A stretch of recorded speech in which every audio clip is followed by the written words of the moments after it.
وإذ علمتك الكتاب والحكمة والتوراة والإنجيل وإذ تخلق من الطين كهيئة الطير بإذني فتنفخ فيها فتكون طيرا بإذني.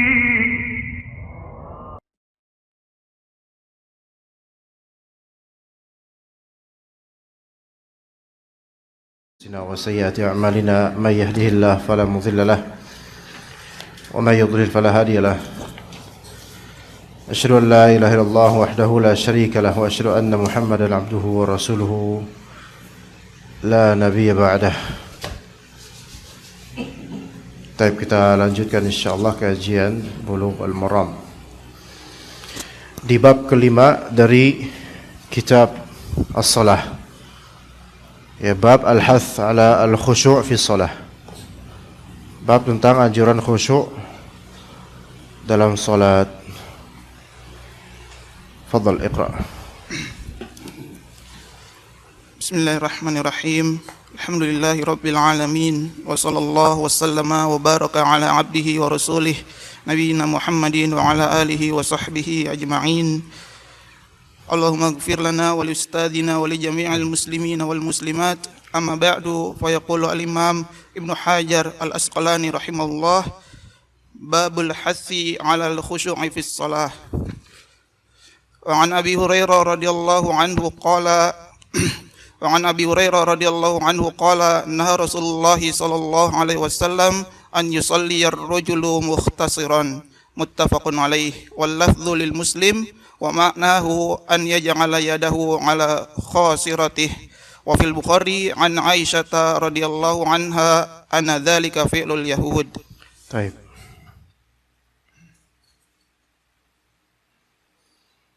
Ini hadis riwayat Abu Hurairah, muttafaq alaihi, Bukhari Muslim. Kata Abu Hurairah radhiyallahu anhu, naha Rasulullah sallallahu alaihi wasallam an yusalli ar-rajulu mukhtasira. Nabi SAW melarang seseorang salat dalam keadaan mukhtasir. Taib, apa makna mukhtasir dan mukhtasir? Penafsiran tentangnya ada beragam, tidak hanya satu. Riwayat yang masyhur kalau disebutkan dalam atau penafsiran yang masyhur yang disebutkan oleh Ibnu Hajar, an yaj'ala yadahu ala khasiratih. Mukhtasir adalah meletakkan tangannya di pinggang ketika lagi salat. Meletakkan tangannya di pinggang ketika lagi salat. Ini makna pertama dari mukhtasir dan disebutkan oleh Al-Imam An-Nawawi rahimahullah, hadza huwa alladhi 'alaihi al-muhaqqiqun wal aktsaruna min ahli al-lughati wal gharibi wal hadits. Ini yang mayoritas diucapkan oleh atau dimaknai oleh para peneliti dan kebanyakan dari ahli hadis, ahli bahasa dan ahli kosakata gharib dalam al-hadis. Namun tidak semua ulama menafsirkan mukhtasir dengan berkaca pinggang atau semisal itu. Sebagian dari ulama menafsirkan perbuatan ikhtisar yaitu dengan ikhtisar, yaitu meringkas, memberikan shortcut atau membaca ayat terakhir dari suatu surat. Itu disebut juga ikhtisar. Paham enggak? Antum tahu ikhtisar enggak? Kesimpulan, ringkasan, itu ikhtisar. Mukhtasar itu artinya ringkasan. Dan di antara makna mukhtasir bagi sebagian ulama, yakni membaca satu atau dua ayat di akhir surat. Ya. Dan menganggap itu udah cukup mewakili satu surat. Maka ini terlarang dengan makna ini. Ya. Atau juga ikhtisar maknanya adalah ketika membaca Al-Quran, terutama dalam salat ini karena konteksnya salat, yang mana ayat tersebut atau surat tersebut ada ayat sajdah, maka dia men-skip dan melewati ayat yang ada tanda sujudnya agar tidak sujud dalam salat. Maka ini terlarang. Ada juga pemaknaan ikhtisar lainnya, yaitu al-ittika 'ala al-'asa fi shalah. Bersandar atau bertumpu pada tongkat ketika sedang salat. Ini juga dimaknai atau ini juga pemahaman sebagian dari ulama. Ala kulli hal, yang paling masyhur dari ikhtisar atau seorang mukhtasir yaitu meletakkan tangan di pinggangnya ketika salat, gini. Ya, berkaca pinggang atau salah satu tangannya. Dan ini terlarang. Dan ini larangan makruh, tidak sampai haram.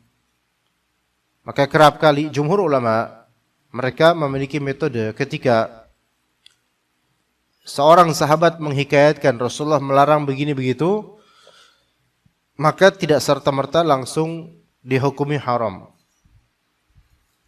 Itu metode banyak dari ulama. Tidak serta-merta dihukumi haram, kecuali jika ada qarinah yang mendukung keharaman. Memang pada asalnya larangan itu untuk haram, betul. Tetapi ketika itu bukan suatu lafal langsung dari Nabi SAW, maka sebagian ulama menganggap awalnya coba makruh dulu, sampai ada bukti atau qarinah atau dalil lain yang menunjukkan itu sampai di level haram. Ya.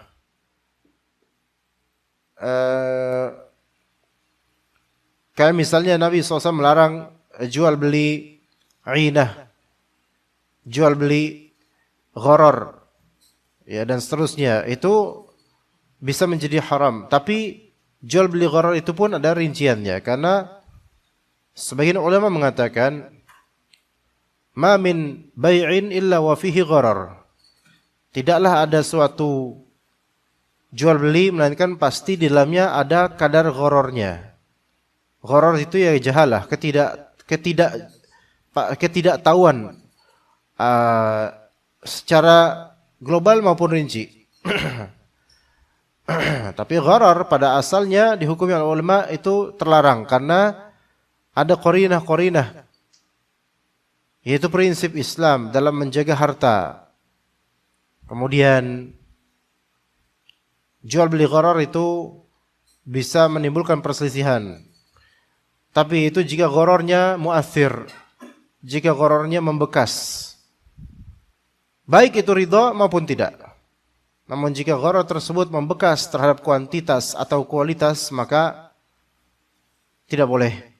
Ala kulli hal, di sini Nabi SAW melarang seseorang sholat dalam keadaan mukhtasir, yaitu meletakkan tangannya di pinggangnya. Ya. Ini larangan, dan hadis ini hadis yang sahih. Namun jika seseorang berkaca pinggang atau semisal itu, maka tidak batal salatnya menurut jumhur ulama, dan itu yang sahih insyaallah. Lalu bagaimana ilatnya dan sebabnya? Maka sebagian dari ulama mengatakan hikmah dari larangan ini adalah bahwasanya bahwasanya larangan terhadap ikhtisar, larangan berkaca pinggang, itu merupakan bentuk atau sikap menjauhkan diri dari penyerupaan terhadap orang Yahudi. Karena ibadah mereka itu kadangkala menggunakan metode serupa seperti itu. Wallahu a'lam. Ini pendapat dari ulama. Ya. Namun mungkin karena kita enggak pernah melakukan hal seperti ini, maka kita katakan bahwa saya menaruh tangan ketika konteksnya bersedekap bukan pada posisinya, itu akan mempengaruhi kekhusyuan sehingga tidak khusyuk. Wallahu a'lam. Sepertinya Ibnu Hajar di sini memberikan isyarat pada kita bahwasanya pose yang terlarang dalam solat itu mengurangi kekhusyuan solat. Pose yang terlarang dalam solat itu mengurangi kekhusyuan solat. Di antaranya ini. Di antaranya juga sujud dan kedua tangannya itu ditidurkan di lantai. Itu seperti menderumnya anjing. Maka ini mengurangi kekhusyuan solat. Ya, ini mengurangi kekhusyuan solat pastinya.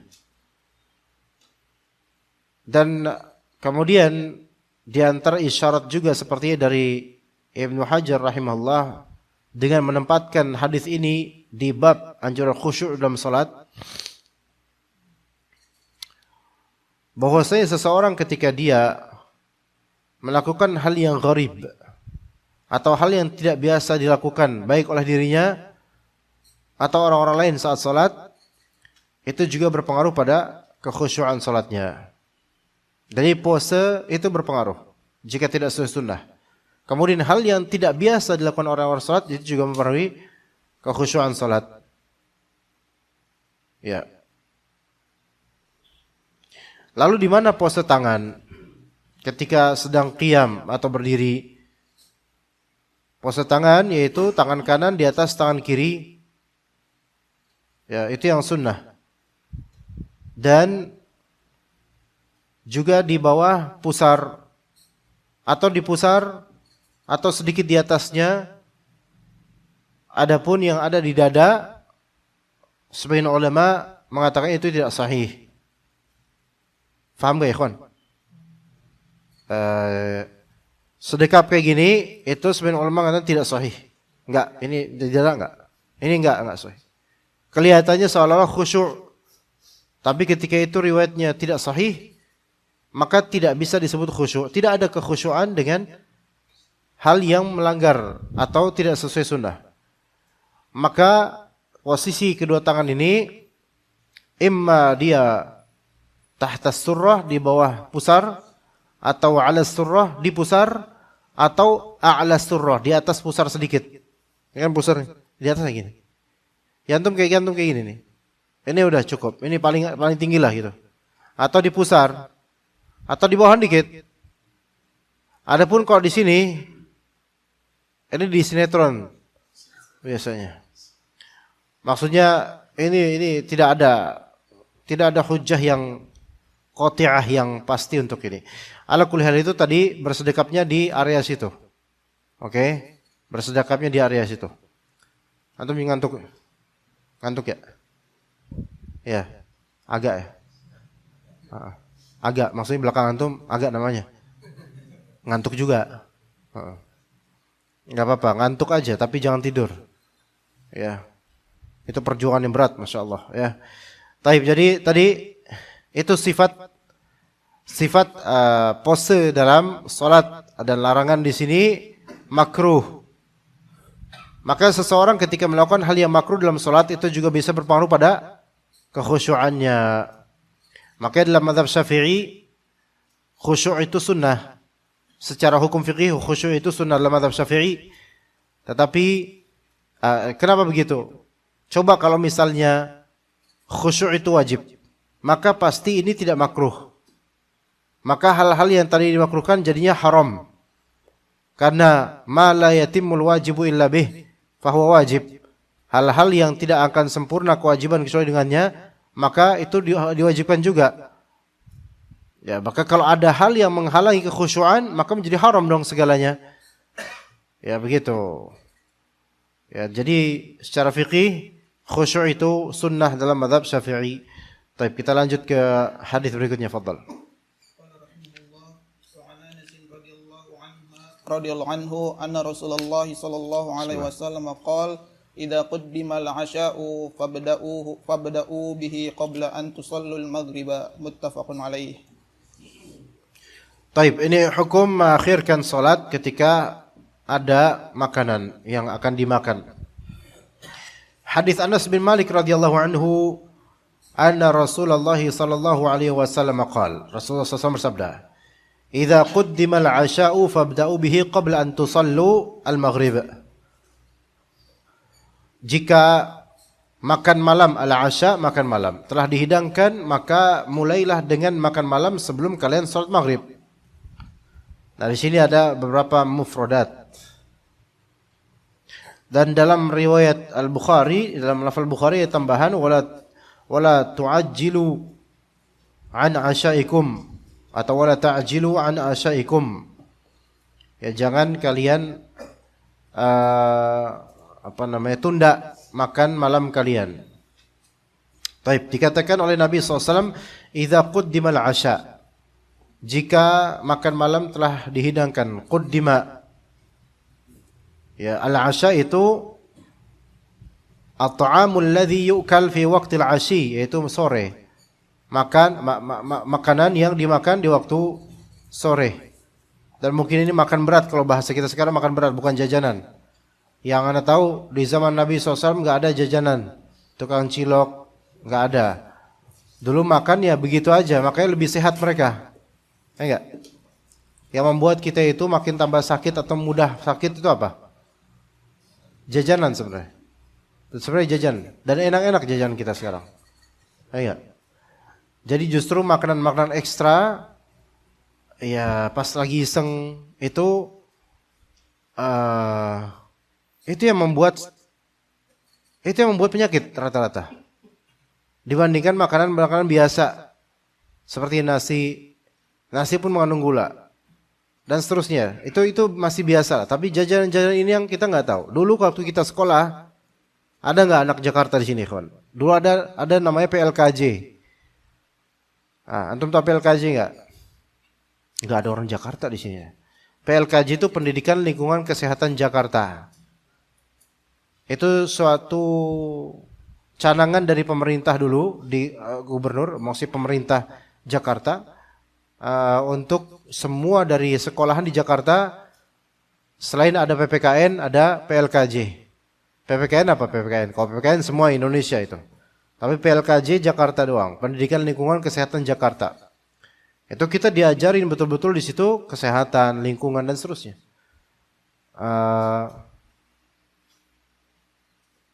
Ya kita dahulu diajarin sebagaimana juga antum di sekolah-sekolah antum, bahwasanya jangan beli makanan atau jajanan yang digoreng di pinggir jalan. Itu waktu anak masih SD itu ya nggak banyak, paling di SD doang gitu kan, pinggir jalan.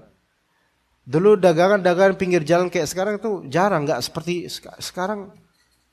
Sekarang itu subhanallah.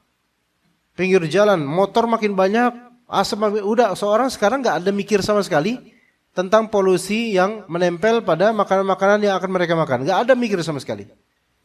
Walaupun kerja di gedung mewah, udah nggak mikir sama sekali. Ya mungkin termasuk Anda juga. Untuk kita udah nggak kepikiran akan kesehatan lingkungan dan juga makanan. Udah nggak mikir. Ya. Tadi malam ketika Anda ke Indomaret misalnya, mungkin ini hanya sebatas lataif kecil atau pikiran kecil yang ya mungkin semoga ada faedah. Ya.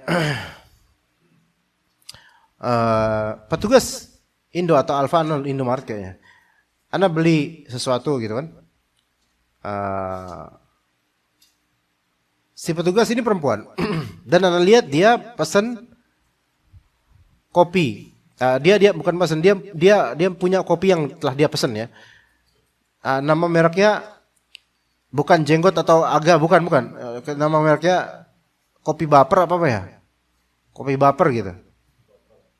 Kopi baper. Warnanya warna coklat susu gitu. Itu satu botol gini banyak nih. Ya. Anda nggak yakin? Anda nggak ngeremehin pekerjaannya. Anda nggak yakin seperti beliau ini akan beli sekian mili yang banyak itu, berapa ratus mili kopi yang versi mahal gitu loh. Kan ada kopi yang segini, udah segini aja 20.000 gitu kan. Atau bahkan 50.000 gitu. Ini kan banyak nih. Ya. Ini berapa mili? Berapa mili, Syekh? Antum masih tahu? 300-an. Taib. Dia berarti mungkin 500 mili, setengah kilo ya, setengah liter gitu. Banyak tuh. Nah, itu disimpan di depan desknya, di depan di desknya. Oke. Terus juga masih ada gelas versi large. Kalau kita beli apa ya? Kayak boba, kayak apa kan ada middle, ada small, ada large. Anggaplah middle lah gitu lah. Nah, ini kopi yang ada di sini ini stok kopinya dia, itu dia udah tuangin dan dikasih es. Oke. Kenapa kok Anda mempermasalahin julid banget gitu? Bukan masalah julid gini loh. Kita pelajarin loh dari hal-hal yang kita lihat. Ya. Ini dia di malam hari, ya kan? Dia ngopi, oke fine, dia ngopi. Tapi kita tahu kebiasaan banyak dari orang-orang kerja. Dan juga bagaimana mereka di kantor tiap hari. Dan perempuan-perempuan sekarang rata-rata itu betul-betul sangat konsumtif terhadap gula melebihi laki-laki pada umumnya. Laki-laki paling kopi selesai, udah. Ya. Tapi kalau perempuan kadang dia pakai satu gentong gede gitu, kemudian nanti dia ini tambahin es. Mungkin pikirnya adalah dengan ditambah es maka kadar gulanya akan menurun, safe insyaallah gitu. Kalau mikir gitu loh. Tapi kan ini esnya juga dari air apa kita nggak tahu. Siapa tahu dari air keran atau dari air mana gitu kan? So di sini lihat. Dan ini salah satu sampel yang kalau antum ke kantor-kantor umumnya, ini kan kantor ini akhwat sedikit, minor banget, enggak di kantor-kantor besar, kayak di tendean, di sebuah kantor televisi apa bank yang besar itu tingkatnya, depannya itu jajanan banyak banget, itu jajanan enggak ada yang bersih higienis, Anda enggak yakin enggak ada satupun higienis. Tapi mereka yang di gedung-gedung tinggi itu kalau jajan kemana? Ke restoran mewah. Dari mana duitnya gitu kata. Ya kan? Ya ke situ-situ. Terus yang perempuan kemudian apa? Bawa boba, bawa coklat ini, bawa kopi, bukan kopinya versi Mas Aga, maksudnya kopi ini kopi-kopi saset apa semisal itulah. Subhanallah. Ini sebenarnya fenomena jemaah. Makanya penyakit itu banyak menjangkiti kita. Makanya afwan banget ini perempuan-perempuan sekarang itu rentannya mereka untuk kena penyakit terutama di masa hamil itu lebih tinggi dibandingkan zaman-zaman ibu-ibu kita. Kenapa? Ya karena makanan, menjaga makanan dan minuman ketika masih masa belum nikah itu enggak terjaga dibandingkan laki-laki. Laki-laki kadang makan simpel warteg selesai udah selesai gitu. Paling ngopi nyebat selesai kan gitu. Kan gitu laki-laki kan kayak gitu dong. Mereka kadang nggak bikin stok apa-apa untuk ngantor mereka. Tapi kok perempuan nggak? Kadang beli 2 boba. Beli gede-gede, large semuanya. Kalau mumpung murah, justru perempuan tuh murah, berbahaya beracun gitu loh. Nggak apa-apa. Kan perempuan makhluk yang kalau ditipu nggak apa-apa, yang penting seneng. Enggak? Antum bilang ke istri antum, kamu cantik banget deh. Padahal antum bohong. Seneng nggak dia? Seneng. Sekarang ini kopi, gula aren, gula ini, padahal harga 7.000. Aren dari mana itu? Hah? Gula murni. Emang gula palsu terus dari apa? Dari ini kapur barus apa gimana? Subhanallah. Ya, ini hal yang Anda sendiri prihatin ya, kawan. Ya. Taib. Al-ashi makanan santapan yang bukan snack. Bukan snack. Dia makan karena kebutuhan, bukan makan karena iseng. Ya, bukan karena makan karena iseng gitu enggak, tapi makan karena kebutuhan untuk hari itu. Bedakan di sini. Maka Nabi SAW mengatakan, apabila makan malam telah dihidangkan, yaitu makan untuk kebutuhan antum telah dihidangkan, maka mulailah dengannya sebelum kalian sholat maghrib. Berbeda kalau misalnya antum disuguhkan kopi, ya, kemudian udah mau sholat maghrib dulu atau ngopi dulu? Ngopi dulu. Allah musta'an. Ini fikih loh, beneran loh. Beneran, ini bisa masuk di sini. Kadang kita akan kena dengan momentum ketika kita disuguhkan yang bukan makanan berat, tapi makanan kiringan. Tapi ini udah mau sholat berjamaah. Apa fikihnya harus kita terapkan di sini? Apakah kita pakai kias? Dikasih boba nih. Bang, boba bang. nih gratis nih buat ente nih. Taib. Antum ketika itu berhajat nggak terhadap makanan atau minuman? Itu dia yang pertanyaan. Itu dulu pertanyaannya. Kalau cuman iseng doang, antum bisa meninggalkan, nggak ada pikiran, maka khalas, salat, wajib salat, lanjut salat. Tapi kalau antum kehausan, antum butuh minuman, dan saat itu ada minuman, khalas minum dulu. Itu ibrahnya. Maka di hadis ini apabila makan malam telah dihidangkan, yaitu ibrahnya adalah apa? Antum berhajat untuk makan malam ketika itu dan sudah ready. Maka makan dulu. Ya, makan dulu sebelum kalian salat maghrib. Lafal di sini al-ashi. Al-ashi. Al-asha, afwan, al-asha. Al-asha. Ini seolah-olah mentaksis atau mengkhususkan hadis ini hanya berlaku pada makan malam. Faham enggak? Karena kan lafalnya zahirnya jelas sekali ini al-asha. Maka mulailah itu sebelum kalian salat maghrib. Ini kan berarti konteksnya sore menuju malam. Ini konteks khusus. Sementara namanya makan itu bukan hanya asya saja. Ada makan pagi, ada makan siang, ada makan sore atau malam. Nah, ada hadis lain, la salata bihadrati ta'am. Tidak, jangan itu pernah kita bahas masalah. Tidak ada salat dengan kehadiran makanan. Dan ini luas sekali hadis yang baru aja nih. Jauh lebih luas daripada hadis yang sedang kita pelajari. Bisa dikatakan hadis yang ini umum untuk semua makanan selama memang antum butuh. Adapun hadis yang sedang kita pelajari ini lebih khusus di makan malam. Oke. Bagaimana kita memahami seluruh dari dua hadis ini? Sebelumnya jangan langsung disimpulkan dulu. Memang dalam kaidah usul fikih, ya, dalam kaidah usul fikih, jika hadis dalam tema dan kasus yang sama, namun redaksinya salah satunya am dan satunya khas, jangan ngantuk. Maka yang am dialihkan kepada yang khas. Faham enggak jemaah? Jika ada dua hadis atau berapa hadis dalam tema yang sama, kasus yang sama, namun salah satu hadis ada yang sifatnya umum, satu hadis yang sifatnya khusus, maka yang umum ini dibawa ke arah khusus. Gitu ya? Paham gak ya kawan? Contoh lain. Contoh manusiawi aja. Contoh kita aja. Ini kan petugas Taifah semua. Ada warga melapor,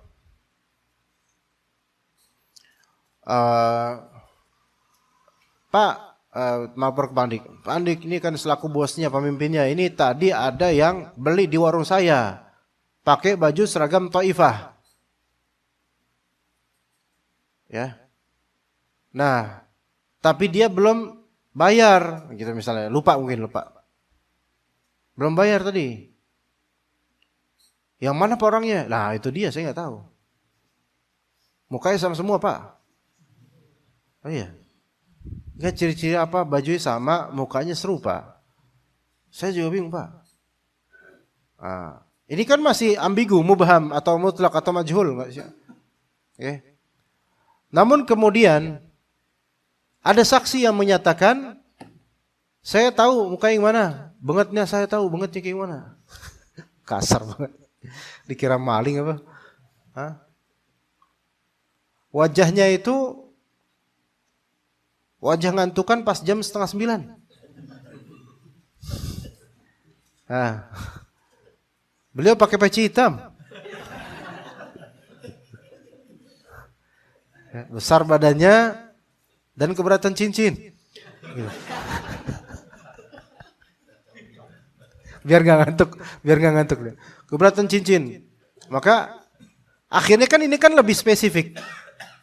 Ini yang maknanya ketika kita masih umum, masih mujmal, masih ambigu, dan ada takyid atau pensifatan, maka kita ikut dengan yang lebih spesifik.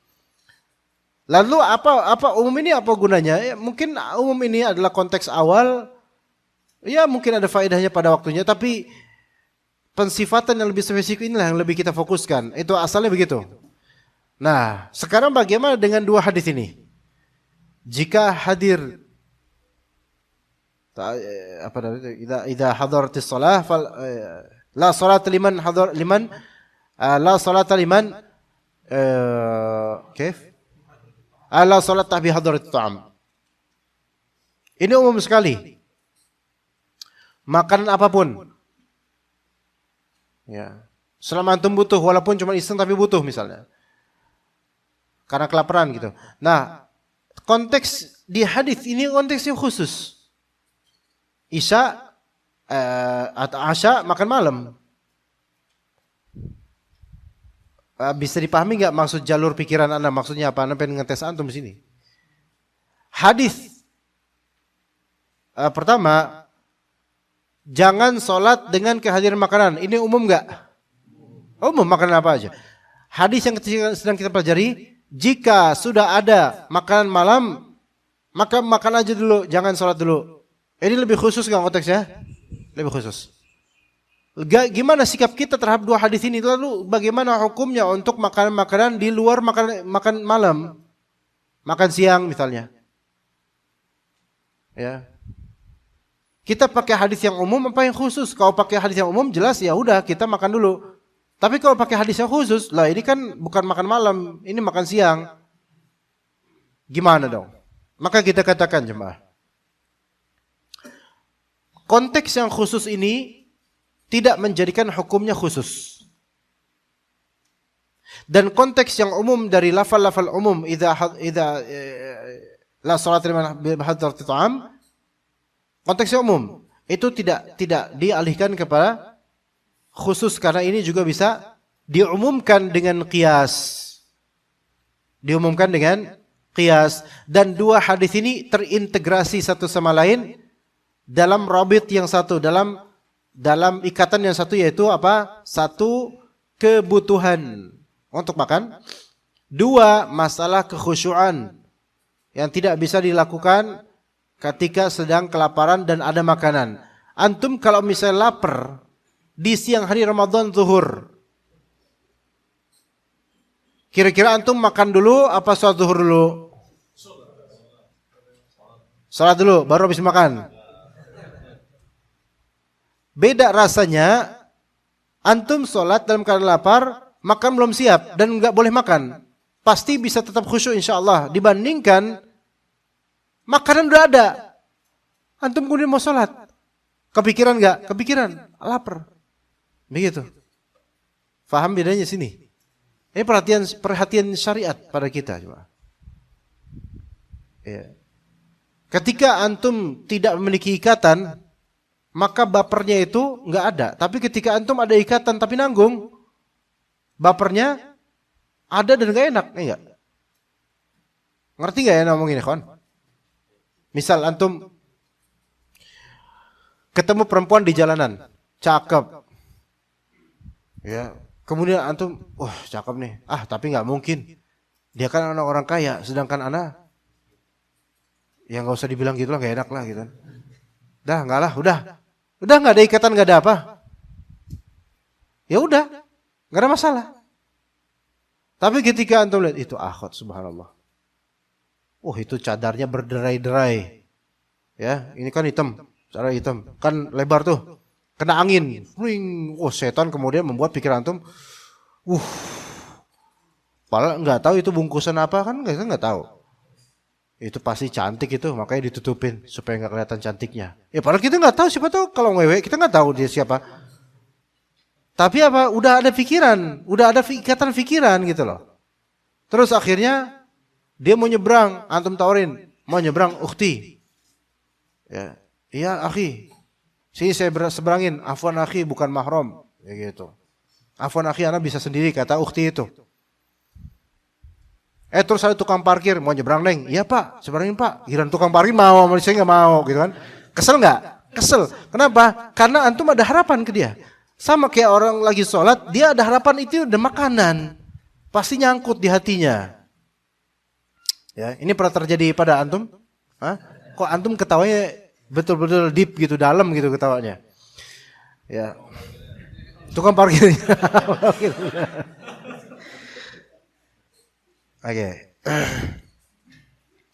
Oke, gitu ya.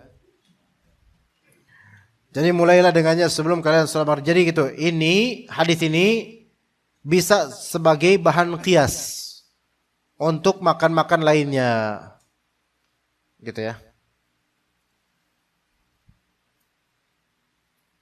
Tapi gimana kalau ini dalam konteks buka puasa? Dalam konteks buka puasa. Adakah di Indonesia ini buka puasa bersama kurma 3 biji sama air putih? Fukoro masakin aja gak gini-gini amat. Padahal ini sunnah Nabi kayak gini padahal. Kan? Coba. Orang yang fakir miskin aja jam 4:30 udah nyari boba di jalanan. Enggak ada tuh air putih doang. Itu fakir loh. Ya. Jadi sekarang sunnah Nabi itu banyak ditinggalkan dalam masalah ini. Nah, misal nih, ya oke. Makan bareng berjamaah, iftar bareng dia bukber di musola atau masjid. Kalau tuh musola atau masjid, iftarnya atau takjil versi mereka lafal takjil itu hanya kurma 3 biji sama air putih, terus roti nggak ada rasanya rasa padang pasir, sama selai rasanya itu rasa balsam lawas, itu gimana? Itu antum lagi di Masjidil Haram. Enggak? Pernah enggak antum di Masjidil Haram puasa Ramadan atau buka puasa? Pernah enggak? Belum pernah? Pernah antum? Belum pernah? Semoga Allah rezekikan anda dan juga antum semua untuk bisa Ramadan di Makkah atau Madinah. Allahumma amin. I'tikaf di sana. Itu kalau buka puasa di sana, ikhwan. Antum enggak bisa dapat gorengan. Gak ada gorengan. Combro, mistro apalagi gak ada. Ya, walaupun mistro itu dari bahasa Arab berkata misr. Ya. Nah, itu gak ada di sana. Antum buka puasa, ikhwan, air mineral, air zam-zam ya, air zam-zam. Itu Masya Allah. Kurma dikasih 3, ada plastik kecil 3. Antum mau nyari kurma banyak di sana, free. Dan para donatur muhsinun itu mereka berlomba-lomba untuk mendanai antum untuk buka puasa itu. Mereka nyari pahala. Rotinya itu rasanya rasa bekas jejak unta, tau nggak? Rasanya pasir. Nggak ada rasanya. Tawar. Roti tawar di sini itu insya Allah enak, ikhwan. Masih cita rasa Nusantara lah. Roti tawar di sana emang nggak bisa ditawar rasanya. Terus abis itu selainya dikasih selai, kawan. Sebenarnya mewah itu loh. Kayak kita itu lagi makan roti dikasih Nutella. Suka nggak? Enak nggak? Enak. Kacang, selai, apalah gitu. Ini rasa selainya, subhanallah. Itu rasa ketek gitu, rasa apa ya? Kecut. Beneran itu pas itu subhanallah. Ana saking nggak bisa deskripsiin, jadi pengen lagi itu makan.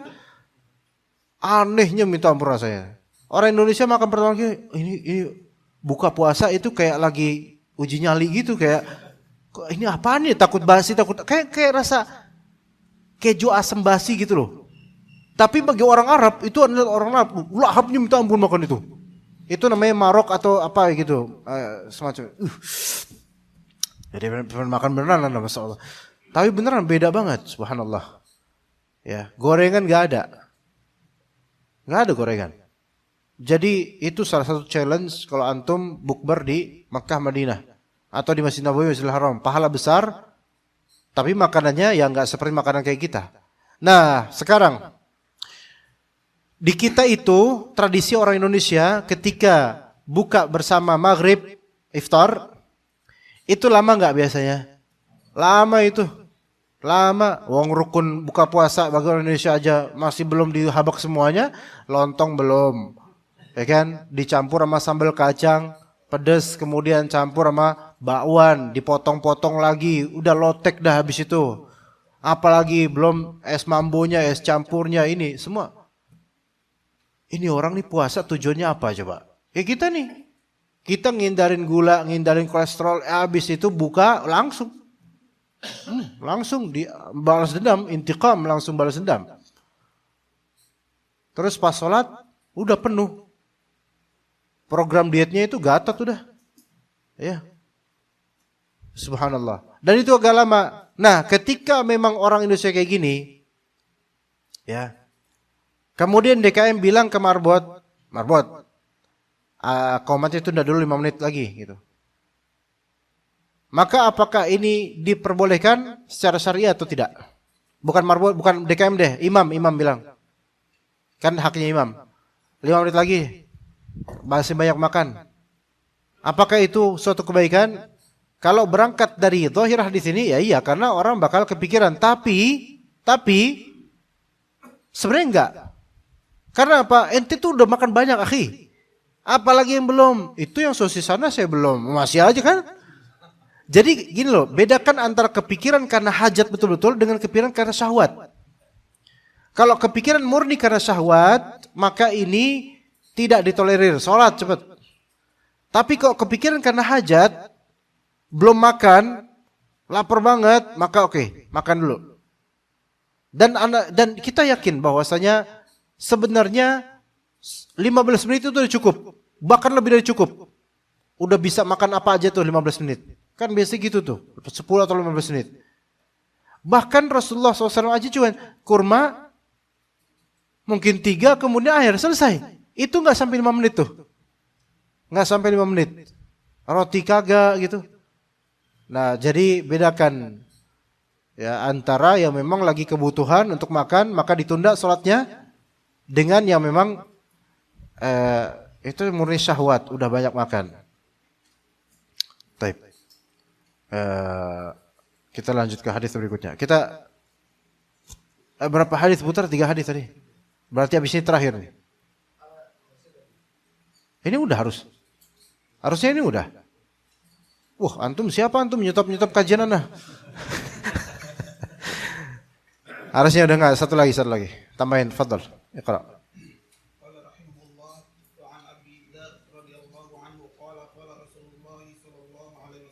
Sallallahu alaihi wasallam. Qama ahadukum fis shalah wa la yamsahil hasa wa inna rahmata wajibuhu rawahu al-khamsatu bi isnadin sahih wa zada Ahmad wahidatan aw da' wa fi sahih an mu'ayqi nahwu bi ghairi ta'wil.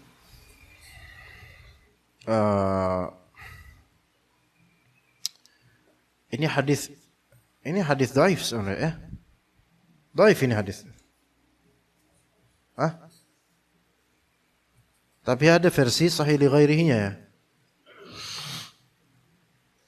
Taib, di sini hadis Abu Dzar radhiyallahu anhu berkata Rasulullah SAW bersabda, "Idza qama ahadukum fi sholati fala yamsahil hasa fa innar rahmata tuwajihu." Apabila salah seorang dari kalian menunaikan salat, maka janganlah dia mengusap kerikil. Karena sesungguhnya rahmat berhadapan dengannya. Ini hadis dhaif.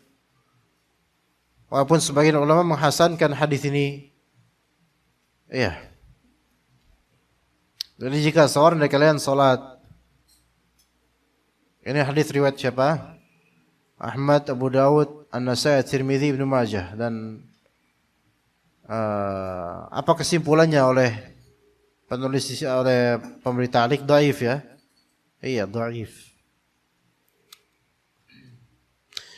Jadi kalau misalnya mau salat, antum mau sujud, dan di tempat sujud antum, di tempat jidat antum ketemu tanah itu ada kerikil-kerikil, maka jangan antum singkirkan, ya usap gitu. Paham gak ikhwan maksudnya? Iya. Kayak juga di karpet ada kotoran apa gitu, jangan singkirkan selama bukan najis. Ya. Tapi hadis ini dhaif. Tapi hadis itu dhaif. Hal seperti ini boleh nggak dilakukan? Sebenarnya boleh aja. Kalau memang itu hajat supaya antum nggak cedera atau nggak risih, ya udah hilangkan. Tapi Ibnu Hajar memaksudkan di sini, beliau memang mensahihkan hadis ini mungkin, ya. Tapi maksud beliau adalah sampai level untuk menghilangkan kerikil yang sebenarnya itu hajat, itu aja mempengaruhi kekhusyuan salat. Itulah intinya, minimal itulah yang bisa kita dapatkan faedahnya. Anggaplah hadis ini dhaif, tidak ada hukum tentang itu. Tapi seenggaknya di sini ada singgungan bahwa saya sampai level kebutuhan antum untuk menyingkirkan kerikil di kening antum atau di tempat kening antum berlabuh, itu aja bisa berpengaruh pada kekhusyuan. Ya, begitu.